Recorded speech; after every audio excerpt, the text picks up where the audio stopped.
Okay, so today is kind of a big review day. I highly suggest you try doing the labeling before you watch the video and then fix it. We're actually going to take this from the very beginning where it starts and bring it all the way through, and then we're going to add to this diagram and bring it right back to the lungs. So we're going to combine the respiratory and the circulatory systems. So we're going to start up top because that's where everything starts with those nares, right? So that if you remember, the structure is called the nares. I'm going to label over here. You can write it here. I might kind of like this flow. If you follow the arrows, it goes around. The first region we hit, that nasal cavity, where remember we warm everything up. And then we get into that nasopharynx.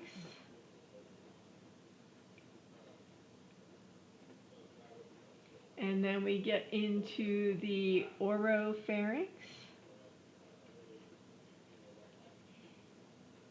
And then into that hypo or laryngopharynx.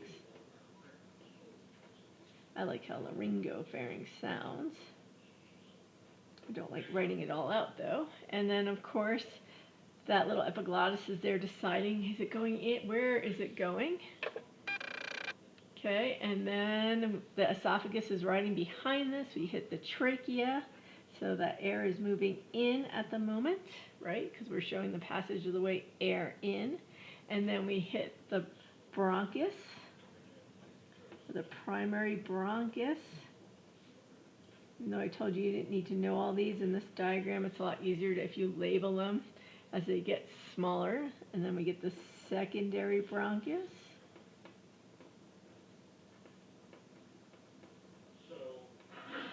And then we get into those tertiary bronchi, because they get smaller. And then we get to the bronchioles. And that O2 molecule, the oxygen is flowing in there. And then we hit, finally, the alveolar duct.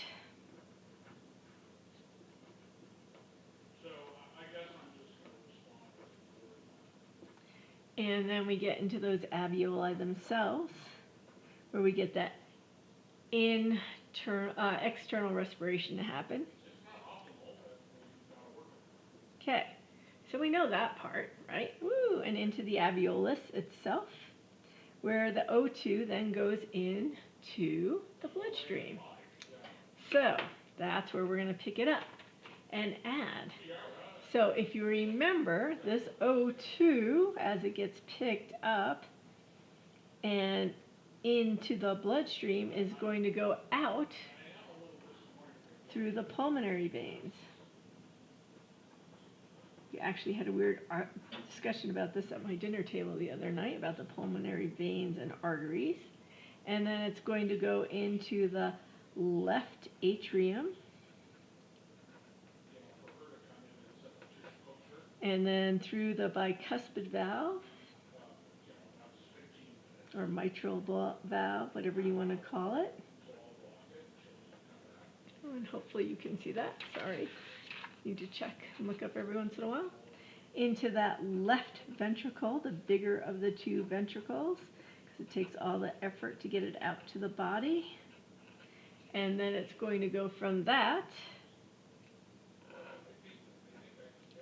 into the aorta, through the aortic valve.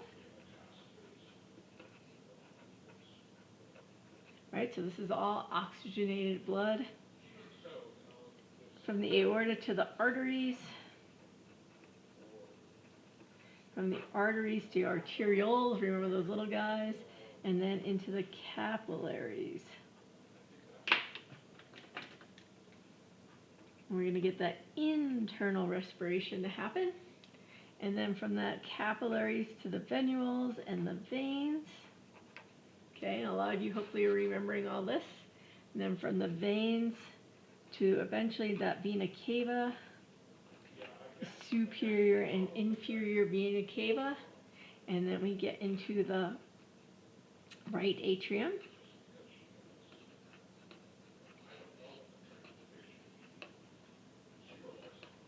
And then from the right atrium, you got to pass through that tricuspid valve. Some of you are remembering that the tricuspid and mitral have to be open at the same time. And then from the tricuspid valve, we're going to go to the right ventricle.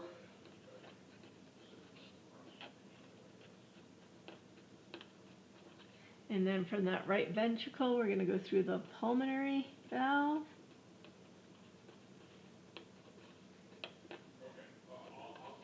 And then from that pulmonary valve, we're going to go through that pulmonary artery.